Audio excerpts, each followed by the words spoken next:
నమస్తే, welcome to SR6 news. Khammam జిల్లా నేలకొండపల్లి ప్రాథమిక ఆరోగ్య కేంద్రంలో శీతాకాలంలో ప్రబలుతున్న వ్యాధులు మరియు ముఖ్యంగా హెచ్ఎంపీవీ ఇన్ఫెక్షన్లు పెరుగుతుండటంతో నేలకొండపల్లి మండల వైద్యాధికారి డాక్టర్ శ్రావణ్ కుమార్ ఆరోగ్య సిబ్బంది వ్యాధుల పట్ల అవగాహన కార్యక్రమం నిర్వహించారు. ఈ సందర్భంగా డాక్టర్ శ్రావణ్ కుమార్ మాట్లాడుతూ మండల ప్రజలు ఏ విధమైన భయాందోళన చెందవలసిన అవసరం లేదని, ఇది సాధారణ జలుబు వంటిదేనని తెలిపారు. దీనికి కేవలం సాధారణ జాగ్రత్తలు పాటిస్తే సరిపోతుందని, ఎటువంటి ఏకమైన మందులు అవసరం లేదని, ప్రజలు ఆందోళన పడాల్సిన పని లేదని తెలిపారు.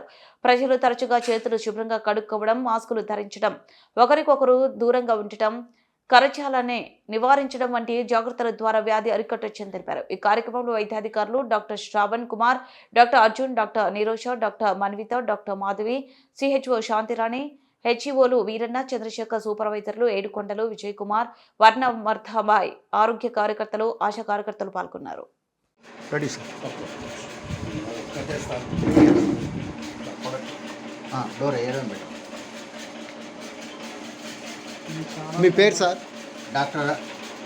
నా పేరు doctor R Shravan Kumar, medical officer, PSC Nelakondapalli. గత కొద్ది రోజులుగా వివిధ ప్రసార మాధ్యమాలలో చైనాలో HMPV హ్యూమన్ మెటాన్యూమో వైరస్ లాంటి కేసులు వ్యాప్తి చెందుతుందని అధికంగా వార్తలు వస్తూ ఉన్నాయి. ఈ నేపథ్యంలో ప్రజలందరూ కూడా ఈ హ్యూమన్ మెటాన్యూమో వైరస్ అనేది కూడా ఒక మామూలు కోల్డ్ వైరస్, లేదంటే అప్పర్ రెస్పిరేటరీ శ్వాసకోశాల్లో కామన్గా వచ్చే వైరస్ లాంటిది. ఈ వైరస్ను చూసి ప్రజెంట్గా మన భారతదేశంలో రకరకాలుగా కేసులు నమోదవుతున్నాయని చెప్పి వస్తున్నా అధికారికంగా ఏమీ రాలేదు. కాకపోతే మనకు భారతదేశంలో ఉండే డిసీజ్ సర్విలెన్స్లో చూసినప్పుడు గత సంవత్సరానికి ఈ సంవత్సరానికి మధ్య కేసులు పెరుగుదల సర్జ్ లాంటివి కూడా ఏమీ కనబడలేదు. కాబట్టి ప్రజలు ప్రత్యేకంగా ఆందోళన చెందవద్దు. సేమ్ టైం శీతాకాల నేపథ్యంలో మన అందరము కూడా కొన్ని రకాల జాగ్రత్తలు పాటిద్దాం.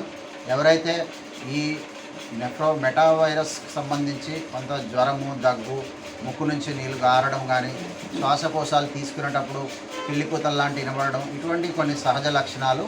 ఈ లక్షణాల నేపథ్యంలో మనము కొన్ని జాగ్రత్తలు పాటిద్దాం. ఆ జాగ్రత్తల్లో ముఖ్యంగా కరచాలనం చేయకుండా ఉండడము, తర్వాత రెగ్యులర్గా ఫ్రీక్వెంట్గా హ్యాండ్ వాష్ చేసుకోవడము, హ్యాండ్ వాష్ చేసుకున్న తర్వాత మనం ముక్కును, నోటిని లాంటిది చేతులతో తాకకుండా ఉండడము, తర్వాత కొంత ఆయాసం లాంటి దాన్ని ఏమన్నా వచ్చినప్పుడు కానీ, దగ్గు, ఆయాసము, ముక్కు నుంచి నీరు కారడము, జలుబు రావడము, ఇటువంటివి వచ్చినప్పుడు కొంత జాగ్రత్తగా ఉండడం మేలు. దీనికోసం ప్రత్యేకంగా ఏదైతే మందులు జబ్బు వచ్చినప్పుడు కారణాలు ఏంటి సార్? లక్షణాలు ఎట్లా పడతాయి? ఈ జబ్బు లక్షణాలు వచ్చేసి జ్వరము, దగ్గు, రన్నింగ్ నోసు. ఈ జ్వరము, దగ్గు, రన్నింగ్ నోసు, ఎప్పుడైనా కొద్దిగా ఆయాసం వచ్చినట్టు రావడం, పిల్లికూతలు లాంటివి రావడం జరగవచ్చు. ఈ జరిగిన అన్ని హ్యూమన్ మెటానెఫ్రో వైరస్ కాదు. ఇది కామన్గా వచ్చే కోల్డ్, మనకు జనరల్గా వచ్చే అప్పర్ రెస్పిరేటరీ ట్రాక్ట్ ఇన్ఫెక్షన్ కూడా అయి ఉండొచ్చు.